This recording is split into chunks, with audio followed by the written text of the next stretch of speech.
नमस्कार, मैं हूं सौरभ कुमार और आपने देखना शुरू कर दिया है खबर आप तक न्यूज़ 24x7। अभी हमारी मौजूदगी आप देख सकते हैं समाहरणालय परिसर में है और यहां कटिहार पुलिस अधीक्षक शिखर चौधरी के द्वारा कुछ देर पहले प्रेस वार्ता का आयोजन किया गया था, जिसमें कि कटिहार के बलिया बेलोन थाना क्षेत्र में नुसरत बानो हत्याकांड का सफल उद्भेदन कर लिया गया है। उसकी सारी जानकारी दी गई, जिसमें मोहम्मद जफर उर्फ जब्बार को गिरफ्तार किया गया है और उसके कुछ सहयोगी को भी गिरफ्तार किया गया है और हत्या में प्रयुक्त पिस्टल को भी पुलिस ने बरामद कर लिया है।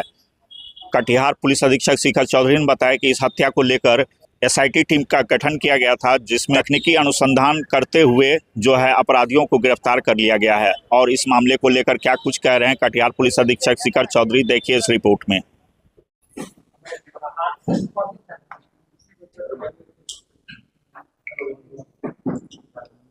सर एक बार सामने।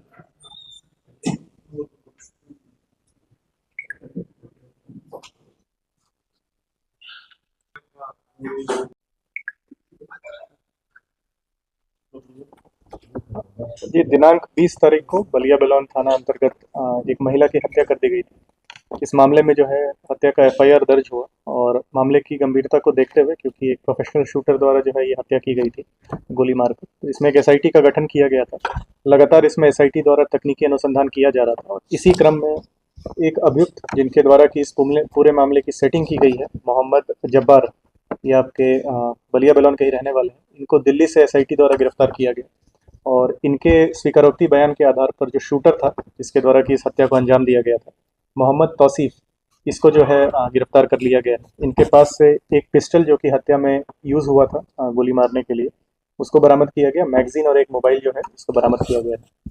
पूछताछ में जो मामला सामने आया है, जो मृतिका थी उनकी जो उनके जो पति थे सिकंदर, उनकी दूसरी शादी थी, जिसको लेके कि जो पहली पत्नी थी उनके अंदर कहीं ना कहीं द्वेष की भावना थी और उनकी पहली पत्नी और उनके पिताजी ने मिलकर इस पूरे जो हत्या की प्लानिंग है इसको रचा था। और दिल्ली में ही रहकर जो पहली पत्नी थी सौतन जो लगी मृतिका की, और उनके पिताजी ने ये प्लानिंग किया और दिल्ली से ही लाइनिंग करके एक बलिया बेलोन के लोकल शूटर को हायर किया, मोहम्मद तौसीफ, और उसके द्वारा इस घटना को अंजाम दिया गया। 2,30,000 रुपये जो पूछताछ में सामने आई है, शूटर को 2,30,000 रुपये देने की बात की गई थी, जिसमें कि 80,000 रुपये उसे दे भी दिया गया था।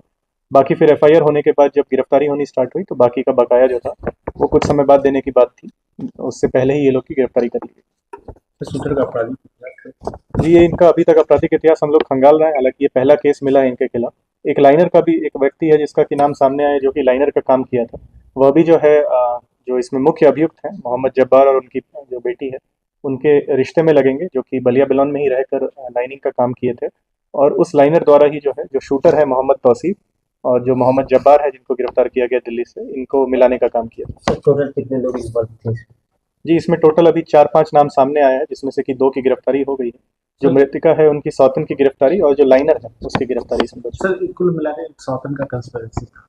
जी जी, ये क्योंकि जैसा कि हमने पहले भी बताया, ये दूसरी शादी को लेके उनके अंदर कहीं ना कहीं द्वेष की भावना थी और पूर्व में भी जो पूछताछ की गई जो इसमें वादनी है उनसे, तो बताया गया कि पहले भी इनको धमकाया गया था। सौतन और उनके पिता द्वारा पहले भी जो मृतिका है उनको धमकाया जा रहा था लगातार, और कहीं ना कहीं पहले से ही इसकी प्लानिंग चल रही है, शादी के बाद से ही प्लानिंग चल रही है।